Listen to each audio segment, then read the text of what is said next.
You'd be hard-pressed to find a Republican today saying anything positive about taxes, especially among the presidential candidate. And that's putting Mitt Romney in a rather awkward position, haunted by his past as the governor of Massachusetts. Our Lisa Sylvester is back. She's been working this part of the story for us. So what have you found out about this, Lisa? This is really interesting, Wolf. Mitt Romney is proud of the fact that as Massachusetts governor, he improved the state's finances and the state's credit rating was raised on his watch. But the question is, how did he do it? Did he back then advocate raising taxes? Well, there are some new documents that have come to light. If they're a taxpayer. Mitt Romney in Iowa gave his best soapbox speach, but the crowd gave it back to him. All right, let's let it finish. Let's let it finish. What are you going to do to strengthen Social Security, Medicare, and Medicaid without cutting benefits? The way this is going to work is that you get to ask your question, I get to give my answer. If you don't like my answer, you can vote for someone else.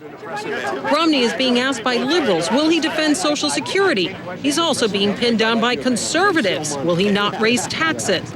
Romney, playing to the GOP base, says he opposes raising taxes.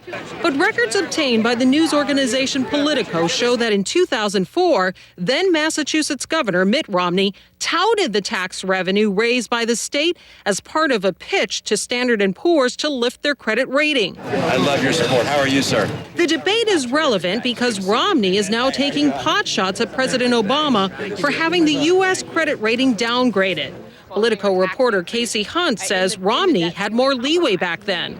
You know, once House Republicans stepped out and said that, you know, every cut had to be matched dollar for dollar, that really tied President Obama's hands, and they really, you know, changed the template that they were using to negotiate. And Romney had more options at his disposal and clearly not only used them, but was proud of them and, you know, took it to the S&P ratings agency.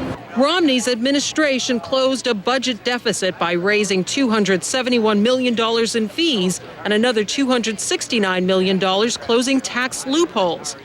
Andy Roth with the fiscally conservative group Club for Growth says Romney has done a lot of flip-flopping on taxes. He was against the 2003 Bush tax cuts, and then now he's for them. He didn't sign the tax pledge, and then he has.